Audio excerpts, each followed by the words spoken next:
PT. ബൽറാമിനെയും CV. ബാലചന്ദ്രനെയും വേദിയിലിരുത്തി ഐക്യത്തെക്കുറിച്ച് ഓർമ്മിപ്പിച്ച് KPCC. President സ്ഥാനാർത്ഥിയാകാൻ ആഗ്രഹിച്ചിട്ടും നടന്നില്ലെങ്കിലും ഔദ്യോഗിക സ്ഥാനാർത്ഥിയെ വിജയിപ്പിക്കാൻ ഒരുമിച്ച് പ്രവർത്തിക്കണം. നമ്മൾ മടങ്ങി വരണമെന്ന് ജനങ്ങൾ ആഗ്രഹിക്കുന്നുണ്ട്. അത് നിറവേറ്റൽ നമ്മുടെ ബാധ്യതയാണെന്നും കെ.പി.സി.സി. അധ്യക്ഷൻ ഓർമ്മിപ്പിച്ചു. അവിടെ ചെറിയ ചെറിയ സംഘടനാ പ്രശ്നങ്ങളുണ്ട്. അത് തീർത്തേ മതിയാവും. അച്ചടക്കവും ഐക്യവും പാലിച്ച് നമുക്ക് മുന്നോട്ട് പോകാൻ വേണ്ടി കഴിയുകയുള്ളൂ.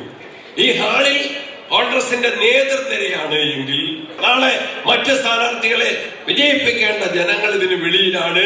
ജനങ്ങൾ നമ്മൾ മടങ്ങി വരാൻ ആഗ്രഹിക്കുകയാണ്. സ്ഥാനാർത്ഥിയാകാൻ ആഗ്രഹിച്ച് നടന്നില്ലെങ്കിലും ഔദ്യോഗിക സ്ഥാനാർത്ഥിക്ക് വേണ്ടി എല്ലാവരും പരിശ്രമിക്കണം.